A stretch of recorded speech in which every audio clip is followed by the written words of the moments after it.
This news update is brought to you by... It's the most wonderful Christmas with Flow, with 5 ways to win $50,000. Just activate any prepaid or postpaid plan, top up $15 or more, pay your bill on time and in full, or sign up for the best in entertainment with Flow TV. That's 5 wonderful ways to win $50,000 from Flow. All this and much more from Flow this wonderful Christmas. Visit us in-store today.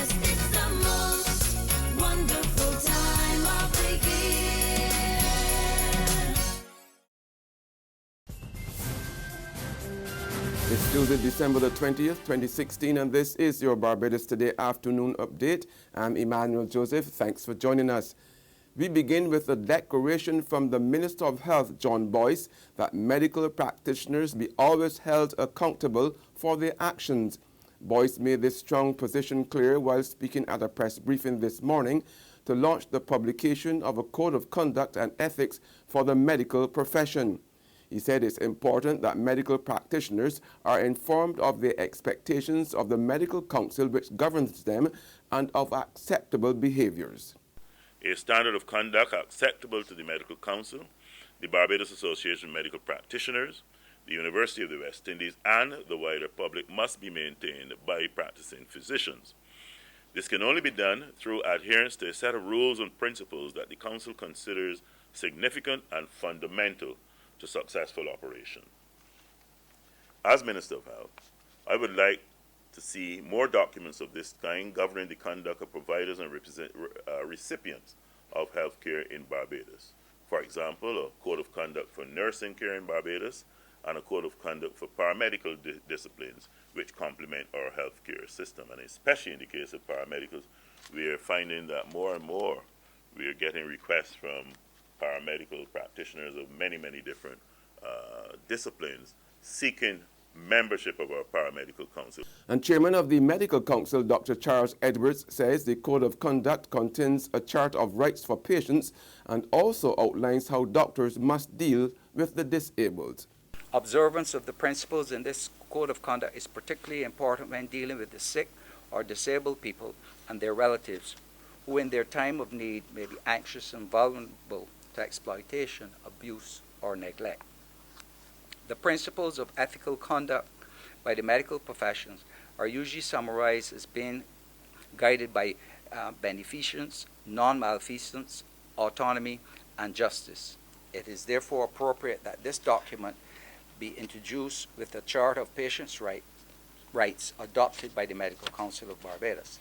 The owners of privately run public service vehicles believe the hiring of more female drivers would significantly reduce the reckless behavior plaguing the sector. Chairman of the Alliance Owners of Public Transport, Roy Raphael, says the handful of female minibus and ZR operators currently in the system have distinguished themselves as model drivers. More parents may want to leave their children with a female driver in terms of taking them to school and to returning them. We have had good reports from the few female drivers that we have had over the last couple of years, right? Although that the increase is not is what we want to, but we have seen some good driving practices, and we have fewer accidents among them as well. Raphael was speaking to Barbados Today after a meeting last night with industry stakeholders at the headquarters of the National Union of Public Workers to discuss a proposed fare hike for taxis. In sports now, with 50 days to go for the ICC Women's World Cup Qualifier 2017, the ICC has announced the event schedule, which brings together 10 sides in their quest to claim 4 remaining places in the event proper. The tournament will run from February the 7th to 21st at 4 Colombo venues, and the sides finishing in the top 4 of the Super 6 stage will join defending champion Australia, host England, former winner New Zealand, and reigning ICC World T20 champion West Indies in the ICC Women's World Cup 2017 from 26 June to 23 July.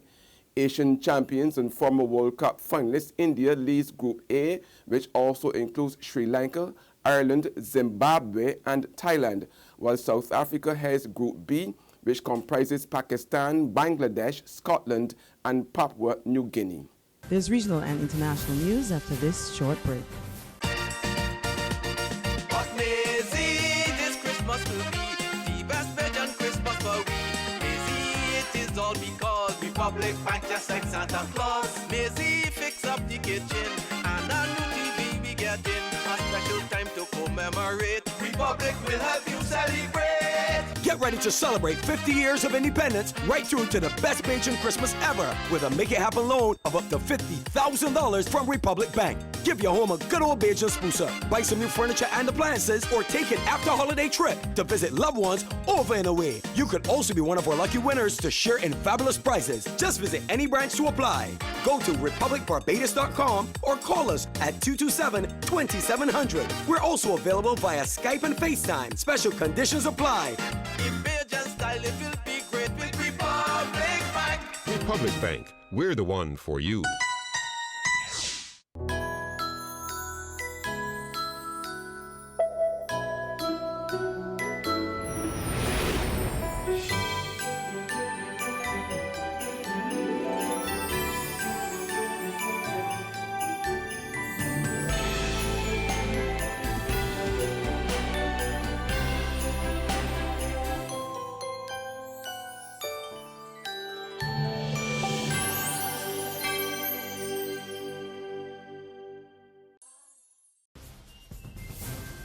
Welcome back with news from the region now. A suspect is in police custody in Trinidad after a woman reported being held captive for more than 6 hours and raped twice. During that time, and that's according to a police statement, a 31-year-old woman told officers that she was walking along Lady Young Avenue in Morvant around 10 p.m. Sunday when a cutlass-wielding man accosted her and took her into some nearby bushes and raped her. The woman told Morvant police the man then took her to an abandoned building where she was raped again. The victim said she wasn't allowed to leave the abandoned building until around 4:30 a.m. yesterday. Police have arrested a 35-year-old suspect from Laventille. In more regional news now, a Guyanese father has given up hope that his son is still alive after he was taken by members of a drug cartel in Venezuela and beaten on camera over millions of dollars stolen.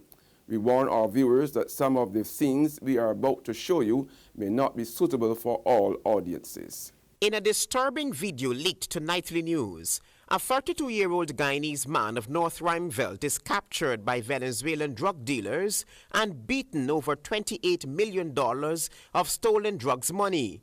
He is Paul DeWeaver, a father of 3.